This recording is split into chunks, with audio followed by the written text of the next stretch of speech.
আগের ক্লাসগুলোতে তোমাদের যে অঙ্কগুলো আমি দেখিয়েছিলাম সেটা যারা 2022-23 পরীক্ষা দিচ্ছ মাধ্যমিক, যারা এই বছর জাস্ট ক্লাস 10-এ উঠলে তাদের জন্য। কিন্তু আজকের যে চ্যাপ্টারটা যেটা পেয়েছি আমি, সেটা হচ্ছে এবছর যারা মাধ্যমিক পরীক্ষা দিচ্ছ অঙ্ক বিশেষত, সেই অঙ্কগুলোর মার্কস ডিভিশন কীভাবে হয় বা কটা অঙ্ক করতে হবে এই নিয়ে প্রত্যেকের মনে একটা সন্দেহ হয়। বোর্ড থেকে অবশ্য বলে দিয়েছে তারা কী ধরনের কোশ্চেন বা কত নম্বর প্রশ্ন সেট করবে, কিন্তু আমি তোমাদের একটা ডিটেলস লিস্ট এখানে দিয়েছি, তোমরা এটা শেয়ার করতে পারো, কারণ এটা প্রত্যেক স্টুডেন্টের দরকার। তোমরা এটা শেয়ার করে পরে পাঠাও অন্যান্য বন্ধুদের, যাতে তারাও উপকৃত হয়। ব্যাপারটা বোঝার চেষ্টা করো। এই যে নাম্বারগুলো, যেটা সঠিক উত্তর নির্বাচনের জন্য 6, শূন্যস্থান পূরণের জন্য 5 এবং সত্য মিথ্যা বলার জন্য 5, এই 5, 5, 10 আর 6, 16 এটা তোমাদের নিজস্ব নাম্বার। প্রশ্ন হচ্ছে স্যার নিজস্ব নাম্বার কেন? কারণ হচ্ছে আমরা বিশ্বাস করি বা না করি, যদি কোনো যেখানে গার্ড করবে, যেহেতু এই বছরটা প্যান্ডামিক সিচুয়েশনের জন্য প্রত্যেক টিচার চেষ্টা করবেন বা উচিত তাদের যে বইয়ের মধ্যে যা আছে সেখান থেকে প্রশ্ন তৈরি করা সবচেয়ে বেস্ট হয়। তোমরা এক্সাম্পলসের সমস্ত অঙ্কগুলো দেখো, বিশেষত অবজেক্টিভ অঙ্কগুলো, এবং এইগুলো পারা খুবই সোজা।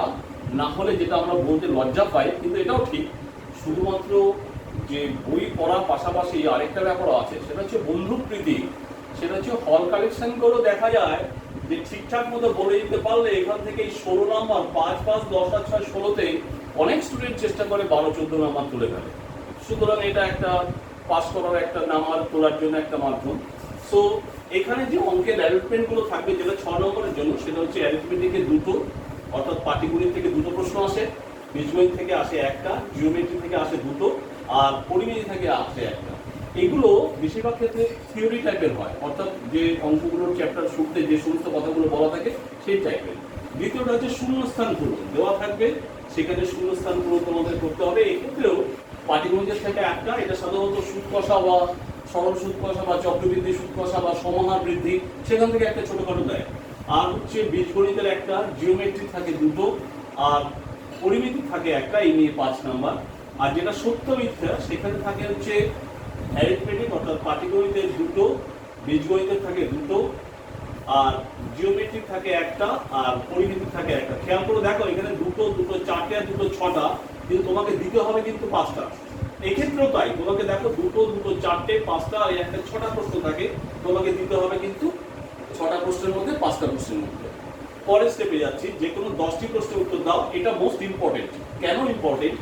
এই 20 নাম্বার যে তুলে নিতে পারবে পুরো মার্কসটা, আর তার সঙ্গে যদি এটা হেল্প করো, তাহলে দেখা যায় যে ম্যাথের যে পার্সেন্টেজটা সেটা 70 ক্রস করে চলে যায়। এটা একটা খুব ইম্পর্টেন্ট বা ভাইটাল ম্যাটার। সেটা হচ্ছে যে এখানে পাটিগণিতের থাকবে 3টে, অ্যালজেব্রা বা বীজগণিত থাকবে হচ্ছে 2টো, জ্যামিতিক থাকবে 4টে, আর পরিমিতি থাকবে 3টে। এই সব শুদ্ধ হচ্ছে 3, 3, 6 আর 4, 10 আর 3, 12টা প্রশ্ন, কিন্তু তোমাকে করতে হবে হচ্ছে 10টা। প্রত্যেকটির মার্কস 2, অর্থাৎ 10 × 2 = 20, 10 × 2 বা 2 মার্কস করে 10টা প্রশ্নের উত্তর দিতে হবে, তাহলে হচ্ছে 20 মার্কস। আর থাকছে হচ্ছে 2টি প্রশ্ন, যেটা অ্যারিথমেটিকে থাকে। এই চ্যাপ্টার দুটো এই বছরের জন্য সবচেয়ে বেশি ইম্পর্টেন্ট হচ্ছে সমাহার বৃদ্ধি করতে পারো অথবা চক্রবৃদ্ধি সুদ। সমাহার বৃদ্ধি, চক্রবৃদ্ধি সুদের মাঝখান থেকে বা দুটোর মধ্যে একটা থেকে কোশ্চেন বিশেষত আসে। সাধারণত এই অ্যারিথমেটিকে 2টো 10 পাওয়া এবছরের জন্য খুব সোজা। এই কারণের জন্য শুধুমাত্র প্যান্ডেমিক সিচুয়েশনের টিচাররা জানেন যে আমরা কোনো ক্লাস করাতে পারিনি, সুতরাং ছাত্রদের যে অঙ্কগুলো দেবো সেগুলো বইয়ের বাইরে যেন না হয়। সুতরাং বইয়ের বাইরে করলে পরে বিভিন্ন এমনিতে জানো যে মিডিয়ার একটা ব্যাপার আছে, তারা বিভিন্ন ধরনের প্রশ্ন করে বসবে যে সারা বছর আপনারা কিছু ক্লাস করানি, কেন স্টুডেন্টকে বইয়ের বাইরে থেকে দিয়েছেন। সুতরাং টিচাররা এই সমস্ত সমস্যার মধ্যে যাবে না, তাদেরও কৈফিয়ত দিতে হয়। সুতরাং দেখা যায় যে বেশিরভাগ কোশ্চেনগুলো এই বইয়ের থেকে হবে। সুতরাং চেষ্টা করো এক্সাম্পলসের অঙ্কগুলো বেশি করে করা। পরের চ্যাপ্টার আছে হচ্ছে যে কোনো 2টি প্রশ্ন উত্তর দাও, এটা অ্যালজেব্রা থেকে থাকে। এই দুটোর জন্য থাকবে হচ্ছে 6 নাম্বার, আর থাকবে হচ্ছে আরেকটা অ্যালজেব্রার ছোট একটা অঙ্ক থাকে, সেটা থাকে হচ্ছে 3। থার্ড কেস, এই করণীর একটা বিশেষ চ্যাপ্টার, এটা হচ্ছে মোস্ট ইম্পর্টেন্ট চ্যাপ্টার। এটা অনার্সে স্কোর তোলা যায়। কেন এটাতে স্কোর আসে? এটা সাধারণত এবছরের জন্য যেটা ইম্পর্টেন্ট, সেটা হচ্ছে সরল করতে দেবে, অর্থাৎ ওই পরপর মানগুলো দিয়ে দেবে, দিয়ে বলবে এটা করো। অথবা সাধারণত একটা মান দিয়ে, যেমন ধরো দিয়ে দিল হয়তো x এর ভ্যালু হচ্ছে 1/3 বা x প্লাস 1/x এর ভ্যালু 1/3 এরকম করে একটা দিয়ে x cube plus 1/x cube এর ভ্যালু কত বার করো, এরকম একটা কিছু দেবে।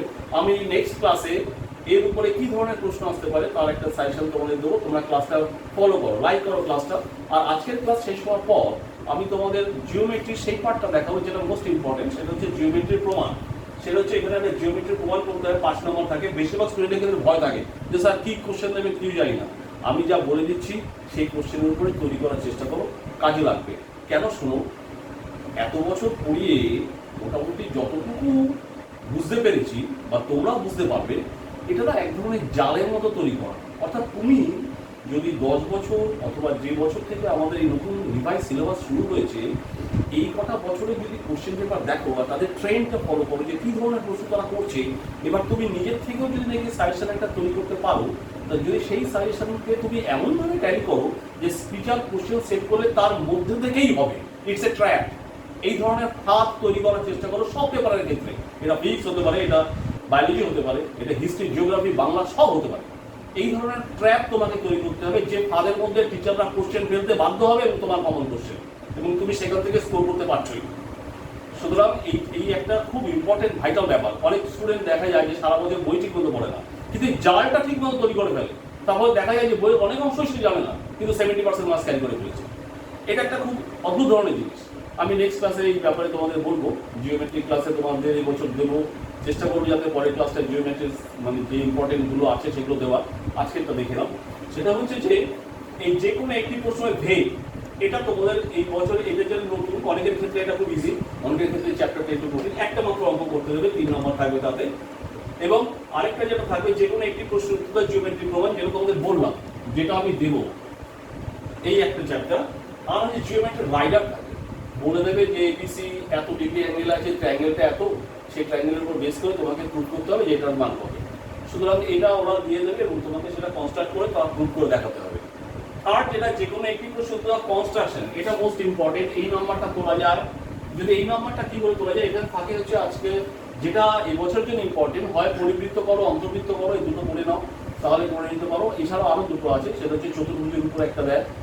এই তিনটের উপরে একটু জোর দিয়ে দেখো, অথবা আমি বলে দেবো যে এই বছরের জন্য কোনটা ইম্পর্টেন্ট, তোমরা নেক্সট ক্লাসে সেটা দেখতে পাবে। আর যেটা থাকে যে কোনো 4টি প্রশ্ন দাও, এবছরের জন্য এটা খুব ভাইটাল হয়ে দাঁড়িয়েছে। এই 16 নম্বরের মার্কসটা কেন ভাইটাল হয়ে দাঁড়িয়েছে, এবছর জ্যামিতিতে যে কটা, যেটা পরিমিতিতে যে কটা আছে, সেটা হচ্ছে তোমার গোলক আছে, শঙ্কু আছে, আয়তঘন আছে, তো এই যে চোঙ আছে, এই যে চ্যাপ্টারটা এবছরের জন্য নতুন, কারণ এত নাম মার্কস এই চ্যাপ্টার থেকে সাধারণত করা হয় না। মার্কস ডিভিশন করতে গিয়ে ওনারা এই চ্যাপ্টারের উপরে সবচেয়ে বেশি জোর দিয়েছেন। আরেকটা যেটা বিভিন্ন ঘনবস্তুর, অ্যাকচুয়ালি ঘনবস্তুর উপরে সমস্ত অঙ্ক, এই বিভিন্ন ঘনবস্তু মিশিয়ে একটা অঙ্ক হয়। ধরো যদি কোনো গির্জার রং করতে হয়, তাহলে গির্জার উপরের অংশটা টমের মতো, তো এটাকে তোমাকে গোলকের আকৃতি নিতে হবে, আর নিচের অংশটা পিলারের মতো, সুতরাং এটা চোঙের আকৃতি নিতে হবে। এই দুটো মিশিয়ে অঙ্ক। অথবা কতগুলো বল নিয়ে একটা চৌবাচ্চা আছে, চৌবাচ্চাটা ঘন হলো, তার মধ্যে আয়ত ঘন হলো চৌবাচ্চা, তার মধ্যে বলগুলো ফেললাম, ওয়াটারটা কতটা আপলিফ্ট করলো, কতটা উপরে উঠলো জলটা। সুতরাং এক্ষেত্রে 2 ধরনের টাইপের অঙ্ক, কিন্তু এই বছরের জন্য সেটা নেই। এই বছরের জন্য যেটা থাকবে সেটা হচ্ছে, ধরো তোমার কোনো একটা জমি আছে, সেই জমি উঁচু করতে চান, জমির দৈর্ঘ্যপ্রস্থ দেওয়া আছে, বলছে কি পরিমাণ মাটি কেটে নিলে জমিটা 10 সেন্টিমিটার উঁচু হবে। এই যে জমিটা যে 10 সেন্টিমিটার উঁচু হবে, তার জন্য যে মানটা আমাকে পেতে হবে, যে ভলিউমটা বার করতে হবে, সেই চ্যাপ্টারের উপরে সামান্য কিছু অঙ্ক আছে। সুতরাং এইটা হচ্ছে মোস্ট ইম্পর্টেন্ট চ্যাপ্টার। এবার লক্ষ্য করে দেখো, এই 3 আর এই 5 হচ্ছে 8 আর এই 5 13 আর এই 16, এটা প্লাস এই 4টে মার্কস, 1 2 3 4, এখানে আছে 20 30 আর এদিকে 6 36, আর এখানে যা আছে এই টোটাল। আর এটা তোমার নিজের নাম্বার, এটা হচ্ছে ইন্টারনাল অ্যাসেস, যেটা স্কুল দিয়ে থাকে। সাধারণত কোনো স্কুল অতটা কৃপণ হয় না যে আমার স্কুলের স্টুডেন্ট আমি তাকে 10-এ 10 দেবো না ইন্টারনাল অ্যাসেসে, এটা ঠিক হয় না। কিছু টিচার থাকে যাদের মাথাটা একটু অন্যরকম, আমি তাদের অসম্মান করছি না, কিন্তু দেখা যায় যে দেখা গেলো 9 না দিয়ে 10 না দিয়ে 9 দিয়ে দিল। ওই একটা 9 নম্বর জন্য দেখা গেলো কোনো স্টুডেন্ট ম্যাথসে 79 পেল, কিন্তু উনি যদি 10টা দিতেন তাহলে সে লেটার মার্কস পেত। তো তারা দেওয়ার সময় এটা ভাবেন না যে লেটার মার্কসটা পেলে পরে তারও স্কুলের একটা উন্নতি হতে পারে, এটা না ভাবার মধ্যেই পড়ে। কিছু একটা অন্যরকম ব্যাপারও থাকতে পারে, আমি সেই বিষয়ে যাচ্ছি না। সুতরাং এই হচ্ছে 100 নম্বরের অ্যালটমেন্ট আছে ম্যাথসের। তোমরা এটা ভালো করে দেখো। আমি পরবর্তী ক্লাসে এই চ্যাপ্টারের উপরে, বিশেষত আজকে পরের যে ক্লাস আমরা করতে যাচ্ছি সেই ক্লাসে আমি তোমাদের জিওমেট্রির উপরে কি কি ইম্পর্টেন্ট এই বছরের জন্য সেগুলো তোমাদের দিয়ে দেবো। একটু ভালো করে ক্লাসটা ফলো করো।